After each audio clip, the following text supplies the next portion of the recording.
Budi Ari itu ikonnya relawan Jokowi yang ada di sana.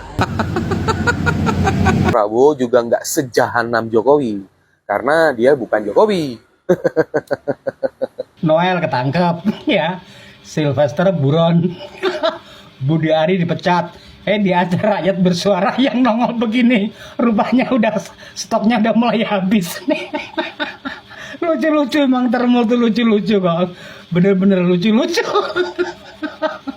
Assalamualaikum warahmatullahi wabarakatuh. Kembali lagi di channel Prayoga Muhammad. Teman-teman semua sudah terpantau nih ya di akun X foto si bapak-bapak yang kemarin itu ngamuk terhadap Pak Prabowo karena sudah mereshuffle Budi Ari.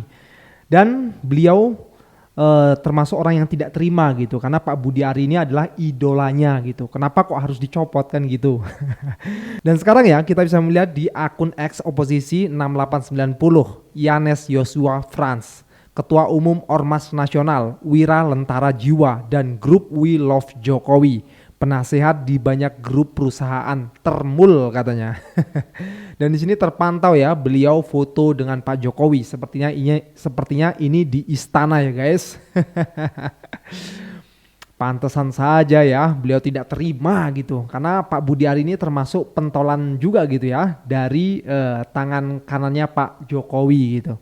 Nah, kita sedikit melihat komentarnya, langsung saja muncul perindavan ya dengan kacamata merah yang merona. Yang gue sampai sekarang masih bingung, satu-satu mantan presiden, dan Sontoloyo yang punya grup atau ormas relawan bejibun aneka ragam. Pertanyaannya, anggota simpatisannya mana dan seperti apa? Tuyul, kuntilanak atau siluman katanya. Termul memang harus dibantai kayak di Napela nih. Kenapa masih banyak Termul? Ya karena Mulyono masih punya banyak dana untuk menggembalakan ternaknya katanya. Kalau kata Bitor itu ada brankas gitu ya di bawah rumahnya gitu. Tapi belum terbukti juga sampai sekarang guys. Siapakah dia? Tanda tanya. Perlu dinepalkankah? Janganlah. Seperti dukun pribadi kalau kulihat. Aura muka tampolannya kuat banget. Termul gini mesti juga dibantai kayak kelompok bangsa penghancur dan perusak negara. Udahlah jangan diterusin, ini makin aneh-aneh aja nanti komentarnya. Tapi ngomong-ngomong dia ini sangat berani sekali loh sampai mengancam Pak Prabowo kan di videonya akan melawan katanya. Ngeri-ngeri sedap. Oke kita lihat videonya. Pak Prabowo, Anda jangan terlalu arogan. Terlepas dari Anda itu hebat, memiliki hak prerogatif, tetapi Anda tidak menggunakan itu sesuka hati Anda. Santai aja Om Yanes. Kalaupun Prabowo mau ninggalin Jokowi ya nggak masalah juga toh. Lah wong sumbangsi suara relawan Jokowi buat kemenangan Prabowo juga nggak gede-gede amat. Prediksi gue malah nggak lebih dari 1 juta suara Om. Sisanya karena bansos dan intimidasi parcok. Bener gak Om? Saya mau bertanya kepada Anda. Idola kami Budi Ari. Budi Ari itu ikonnya relawan Jokowi yang ada di sana. Orang-orang Jokowi seakan-akan Anda mau minggirkan semua Jokowi. Salah apa dengan kamu Prabowo? Dia membesarkan Anda, dia mengangkat Anda sebagai jenderal kehormatan. Masih kurang apa? Prabowo itu udah 3 kali ikutan pilpres Om. Jadi udah punya suara loyalis dan masa yang banyak juga. Jadi kalau Prabowo sampai ninggalin Jokowi ya anggap aja karmanya datang kecepatan. Walaupun dari gue pribadi sih nggak yakin Prabowo bakal ninggalin Jokowi. Tapi kalau dibatesin ruang untuk ikut campurnya mungkin iya. Karena menurut gue Prabowo tuh bukan Jokowi. Dia orang yang tahu etika terima kasih dan tahu etika balas budi. Dan menurut gue Prabowo juga nggak sejahanam Jokowi. Karena dia bukan Jokowi. Apa lu? Relawan Jokowi yang satu ini orang parah ini. Aku bilang error. Ya Budi Ari dicopot ya biasalah. Prabowo punya hak prerogatif, mau milih siapa aja. Kok lo ngomel-ngomel? Untung lo jauh sama gua ya. Dekat mah tak lus-lus lo. Gemes gua. Relawan Jokowi ini memang aneh ini. Budi Ari diganti ya wajar, namanya reshuffle kabinet. Ya susah emang orang-orang relawan Jokowi itu apa ya itu dah kayak gitu mentalnya. Juraganya error ya ikut error semua. Ya wes guys, ngono ae. Judol sama pinjol ilegal ini adik kakak.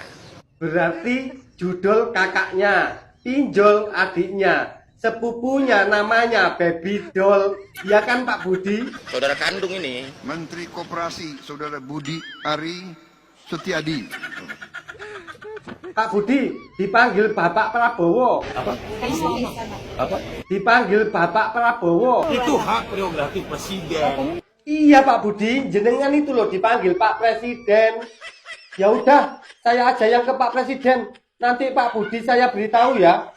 Permisi Bapak Presiden Prabowo, Pak Budinya lagi sibuk ngurusi judol, pinjol, dan baby doll. Ada pesan apa ya Pak? Nanti saya sampaikan ke Pak Budi. Saudara Budi Ari Setiadi. Segera kita ganti. Suruh tinggal di rumah aja. Baik Pak, saya sampaikan ke Pak Budi. Pak Budi mau kemana? Karena itu tidur selesai. Tidur selesai.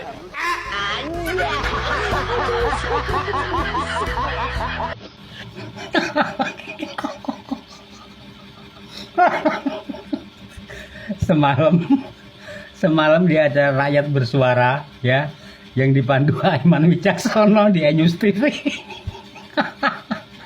Yang nongol ini.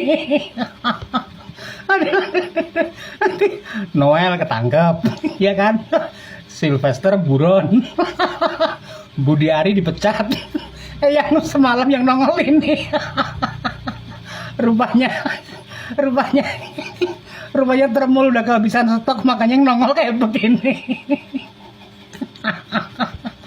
Aduh kacau. Emang Termul gua ada aja. Saya ulangin ya. Noel ketangkep, ya. Sylvester buron. Budi Ari dipecat. Di acara Rakyat Bersuara yang nongol begini, rupanya udah stoknya udah mulai habis nih. Yang nongol kayak ini, komuknya lu lihat komuknya. Aduh, lucu-lucu emang Termul tuh lucu-lucu kok. Bener-bener lucu-lucu. Tuh kan batuk lagi. Aduh. Karena Anda membenci Jokowi berarti membenci juga seluruh relawan Jokowi.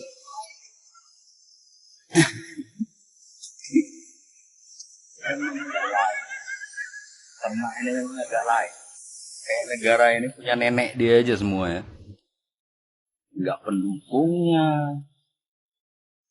nggak relawannya ya. Mereka nggak punya otak mereka nih. Dianggapnya negara ini punya Jokowi, punya keluarga Jokowi gitu ya. Parah banget ya. Lu mau tahu alasan kenapa si junjungan lu itu, yang lu sanjung-sanjung si Budi Ari dipecat, kenapa? Hah? Dia itu kan menteri koperasi. Lu nggak lihat berhasil nggak itu dia diangkat sebagai menteri koperasi? Ngurus koperasi aja nggak becus. Tengok di mana-mana itu. Di beberapa daerah itu pengurus-pengurus koperasi itu pada mengundurkan diri. Ya. Masih kau anggap itu sebagai orang yang kau sanjung-sanjung itu hebat. Ngurus koperasi aja nggak becus. Gimana koperasi mau maju?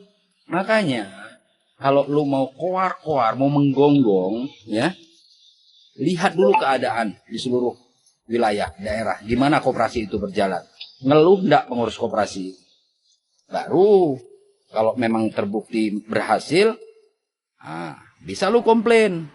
Lah ini, di mana-mana pada ngundurkan diri, terutama gaji nggak jelas. Siapa yang mau ngurusin koperasi tanpa gaji? Lu aja yang ngurus, otak lu dipakai. Modal nggak ada dari pemerintah masalah koperasi ini. Modal-modal pribadi, gimana mau berjalan? Kadang-kadang agak lain memang kalian ini ya. Kalian anggap negara ini kayak punya gerombolan lu aja. Ya udah lu buat negara sendiri sana. Kalau ada menteri yang dari junjungan lu dipecat, lu nggak terima. Lu tunggu aja ya, bentar lagi nih. Budi Ari diciduk sama KPK kalau nggak kejagung masalah kasus judol. Jangan-jangan lu kebagian lagi, makanya lu jerit-jerit di medsos. Memang agak lain, aneh. Aneh memang pendukung-pendukung Jongos Mulyono nih. Gonggong terus, satu lagi tuh nenek-nenek lampir itu. Ya, yang dari partai hidung panjang itu. Fitnah sana, fitnah sini. Pada nggak jelas, otak pada nggak ada kali ya. Kayak negara punya nenek dia aja. Pusing loh. Monyong semua. Pak Jokowi, kalau memang Bapak Jokowi terpaksa harus mencabut laporan yang di Polda Metro Jaya, saya berjanji saya akan minggat dari negara yang saya cintai ini, Pak. Saya sudah tidak percaya lagi dengan hukum yang berlaku di Indonesia. Tua bangka satu ini merasa penting. Tua bangka dungu yang di video tadi loh, merasa penting. Mau minggat. Memangnya ada yang peduli? Memangnya Jokowi peduli? Kamu mau minggat kek? Mau bentur-benturkan kepalamu ke tembok sampai pecah kek? Mau kamu nyiram pertalite terus membakar diri sampai mati pun gak ada yang peduli. Emangnya kamu penting? Apalagi rakyat yang sudah sadar bahwa negara porak-poranda karena ulah Jokowi. Mungkin kamu mati aja gak peduli, malah seneng. Karena ulah orang-orang seperti kamu ini negara hancur lebur.